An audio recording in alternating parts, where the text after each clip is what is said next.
ಅಲ್ಲ, ಮಂಗಳವಾರ ಶುಕ್ರವಾರ ಬಂದ್ರೆ ಸಾಕು, ನಮ್ಮ ಅವ್ವನ ವಾರ ಅಂತ ನೀನು ನೆನಪಿಟ್ಕೊಂಡು ಮನಿ ಒರೆಸ್ತಿದಿ, ಕೈಲಾದಂಗ ಆ ತಾಯಿ ಪೂಜೆ ಸೇವೆನ ಮಾಡ್ತಿ ಅಂತ ಅಂದ್ರ ಆ ತಾಯಿ ನಿನ್ನ ಕೈ ಬಿಡ್ತಾಳೇನಾ? ಖಂಡಿತ ಬಿಡಲ್ಲ. ಆ ತಾಯಿ ನನ್ನ ಹೊಟ್ಟೆ ಹುಟ್ಟಿದ ಮಗು ಅಂತ ನಿನ್ನ ತಿಳ್ಕೊಂಡ್ಬಿಟ್ಟಾಳ ತಾಯಿ.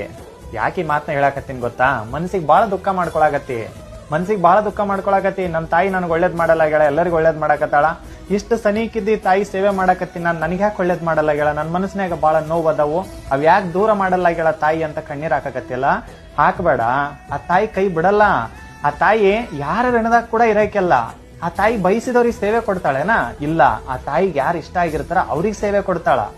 ಅಂತದ್ರಾಗ ನಮ್ಮ ಅವ್ವನ ವಾರ ಅಂತ ಇಷ್ಟು ಚಂದ ನಿನ್ನ ಕೈಲಾದಂಗ ನೀನು. ನನ್ನ ಮಗು, ನೀನು ನನ್ನ ಭಂಡಾರವನ್ನು ತೆಗೆದುಕೋ, ನಿನಗೆ ಯಾವ ಕಷ್ಟಗಳು ಬಾರದ ಹಾಗೆ ಕಾವಲಿಗೆ ನಾನಿದ್ದೇನೆ. ಎಲ್ಲ ನೀನೆ ತಾಯೇ, ಎಲ್ಲೆಲ್ಲೂ ನಿನ್ನ ಛಾಯೆ.